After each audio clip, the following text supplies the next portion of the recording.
Hello friends, unique Hindi shorthand में आपका स्वागत है। डिक्टेशन स्टार्ट होगी 5 सेकंड बाद। स्टार्ट। महोदय, देश की लगभग 3/4 जनसंख्या गांवों में रहती है, जिनकी आय कम होने के साथ साथ शिक्षा, स्वास्थ्य, पेयजल आदि अन्य आवश्यक सुविधाएं भी उन्हें पर्याप्त मात्रा में उपलब्ध नहीं है। ग्रामीण क्षेत्रों और ग्रामीणों, विशेषकर अनुसूचित जातियों, जनजातियों, कमजोर वर्गों और गरीबी की रेखा से नीचे रहने वाले लोगों का विकास एवं गरीबी उन्मूलन भारत की विकास योजनाओं का प्रमुख उद्देश्य रहा है। ग्रामीण विकास का व्यापक दायरा है, जिसमें ग्रामीण क्षेत्रों एवं ग्रामीणों के जीवन स्तर का सर्वांगीण विकास शामिल है। इसका अर्थ निर्धनतम लोगों की अपने स्थानीय सामाजिक एवं आर्थिक परिस्थितियों में उत्पादन क्षमता की वृद्धि है। ग्रामीण विकास की प्रक्रिया में पूंजी का निवेश एवं उसका विस्तार, उत्पादक शक्तियों का विकास तथा निर्धन एवं बेरोजगार ग्रामीणों का अर्थव्यवस्था के उत्पादक विकासशील क्षेत्रों में सम्मिलित होना आवश्यक है।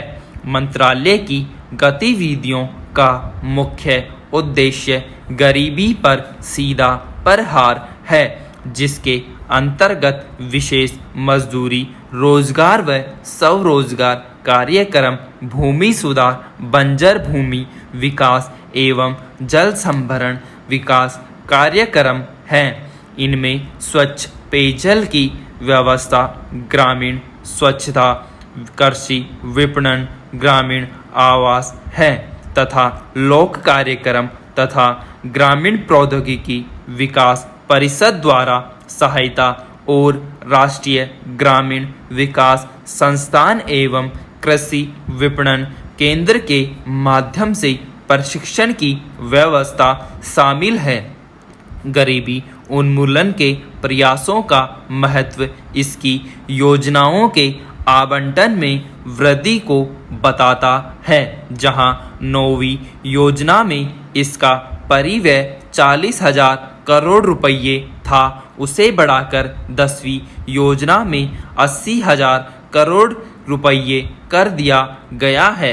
इस बढ़े हुए परिव्यय के साथ साथ, जैसा कि पंचायती राज संस्थाओं से संबंधित महत्वपूर्ण संविधान अधिनियम 1992 में बताया गया है कि लोगों की कार्यक्रम में बेहतर भागीदारी प्राप्त होगी, जिससे निर्धन ग्रामीणों के जीवन स्तर में सुधार लाने के प्रयास को नई दिशा प्राप्त होगी।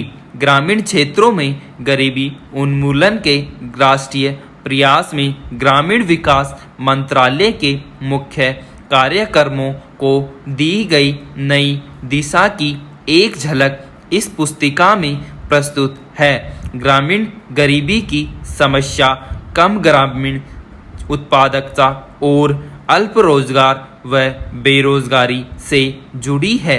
यद्यपि विकास की सामान्य प्रक्रिया के अधीन ही उत्पादक रोजगार के अधिकाधिक अवसर सृजित किए जाते हैं, फिर भी ग्रामीण लोगों के लिए रोजगार पैदा करने तथा आय के कुछ न्यूनतम स्तर प्राप्त करने हेतु विशेष रोजगार कार्यक्रमों की सतत आधार पर जरूरत है। उपर्युक्त उद्देश्य को ध्यान में रखते हुए समय समय पर रोजगार सृजन की विभिन्न योजनाएं चलाई गई थीं। 7वीं योजना के आखिरी वर्ष में 1 अप्रैल 1989 से उस समय विद्यमान 2 रोजगार कार्यक्रम, राष्ट्रीय ग्रामीण रोजगार कार्यक्रम और ग्रामीण भूमिहीन रोजगार गारंटी कार्यक्रम को जवाहर रोजगार योजना नामक ग्रामीण रोजगार कार्यक्रम में मिला दिया गया था। जवाहर रोजगार योजना का मुख्य उद्देश्य ग्रामीण क्षेत्रों में बेरोजगार पुरुषों तथा महिलाओं के लिए अतिरिक्त फायदेमंद रोजगार का सृजन करना है। ग्रामीण आर्थिक आधार ढांचे को सुदृढ़ बनाकर सतत आधार पर रोजगार के अवसर सृजित करना। महोदय, सामुदायिक और सामाजिक परिसंपत्तियां सृजित करना ग्रामीण गरीबों को प्रत्यक्ष तथा निरंतर लाभ पहुंचाने हेतु उनके लिए परिसंपत्तियों का निर्माण करना। मजदूरी स्तरों पर सकारात्मक प्रभाव डालना। ग्रामीण लोगों के जीवन स्तर में समग्र रूप से सुधार लाना। गरीबी की रेखा से नीचे बसर करने वाले लोग लक्षित वर्ग हैं। अनुसूचित जातियों, अनुसूचित जनजातियों और मुक्त बंधुआ मजदूरों को वरीयता दी जाती है। रोजगार के 30% अवसर महिलाओं के लिए आरक्षित हैं। केंद्र और राज्यों द्वारा 80 व 20 के अनुपात में व्यय किया जाता है। केंद्रीय आवंटन देश के कुल गरीबों की तुलना में राज्य संघ शासित क्षेत्र के गरीब ग्रामीण लोगों के अनुपात के आधार पर किया जाता है। वे सभी कार्य शुरू किए जा सकते हैं जिनसे टिकाऊ उत्पादक स्वरूप की सामुदायिक परिसंपत्तियों का सृजन होता है। पंचायत समिति द्वारा परियोजना का मूल्यांकन और अनुमोदन किए जाने के पश्चात उसे अनुमोदन देने हेतु ग्राम पंचायत सक्षम है। संसाधनों का कम से कम 60% भाग मजदूरी घटक पर खर्च करना होता है। जवाहर रोजगार योजना के कार्यों के निष्पादन हेतु ठेकेदारों तथा बिचौलियों को लगाए जाने की अनुमति नहीं है। मजदूरों को रियायती दरों पर प्रतिदिन 2 किलोग्राम खाद्यान्न दिया जाता है। 1755 पुनर्गठित ब्लॉकों में मजदूरों को दिए जाने वाले खाद्यान्नों का जारी मूल्य प्रति किलोग्राम 50 पैसे कम है। जवाहर रोजगार योजना की सामान्य प्रणाली के अलावा पिछड़ेपन के आधार पर चयन किए गए 120 पिछड़े जिलों में कार्यक्रम को तेज करने के लिए 700 करोड़ रुपये आवंटित किए गए हैं।